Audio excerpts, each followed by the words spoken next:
Hi, I'm Rigor Halba, and this is The Joy of the Faith.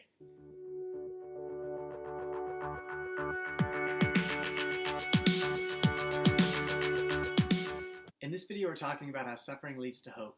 And this might seem like a bizarre concept, but I wanted to talk about this because we all suffer.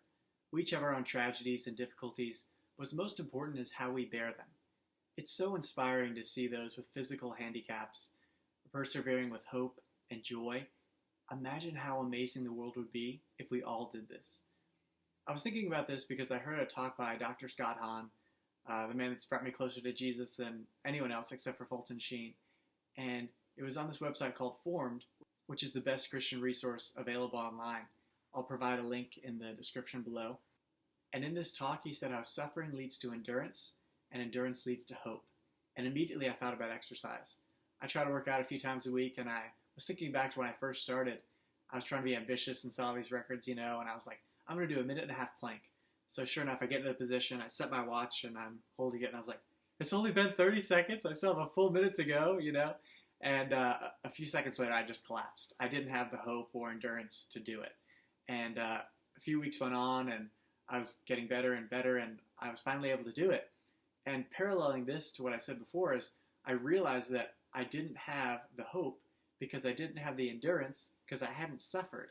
So in that exercise, in that pain, that suffering that I felt, I'd been able to build that endurance so that I would have that hope.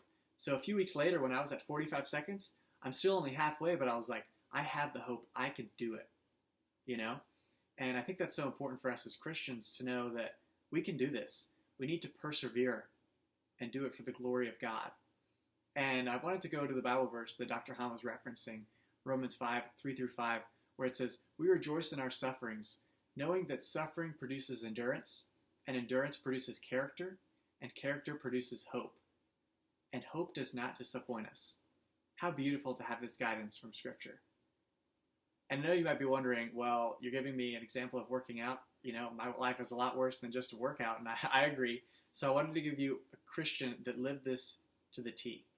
His name was Maximilian Kolbe, and he was in the Auschwitz concentration camp in World War II. What had happened was someone escaped from the camp, or so they thought, and they were going to kill 10 men at random, hoping that this guy's friend would turn him in. So what happened was Maximilian was right around this guy, and he was selected, and he's like, oh my gosh, no, I have kids and everything. So Maximilian stood in his place, knowing that he would die. So that in and of itself is beautiful. But what's most incredible is how he responded while he was in the cell. One of the prisoners that was responsible for taking care of him said, the 10 condemned to death went through terrible days. From the underground cell in which they were shut up, there continually arose the echo of prayers and canticles. As the days went by, this number of survivors lessened. The man in charge of emptying the buckets of urine found them always empty. Thirst drove the prisoners to drink the contents. Father Kolbe never asked for anything and did not complain.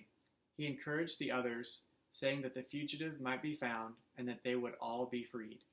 What a hopeless situation that must have been. Having to drink your own urine out of utter thirst and being starved to death?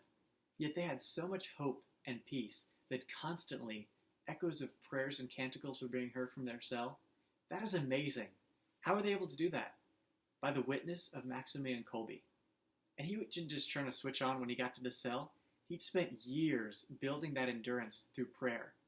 He loved Jesus more than anything and recognized that his suffering wasn't useless, that one day it would be rewarded in heaven. And that's what we have to recognize as Christians, that life on earth isn't all we have. We have eternity. And if we allow our suffering to build endurance, and that endurance to allow us to have hope, we'll be getting closer and closer to heaven each day. God is in the business of changing hearts. Allow him to change yours. God love you.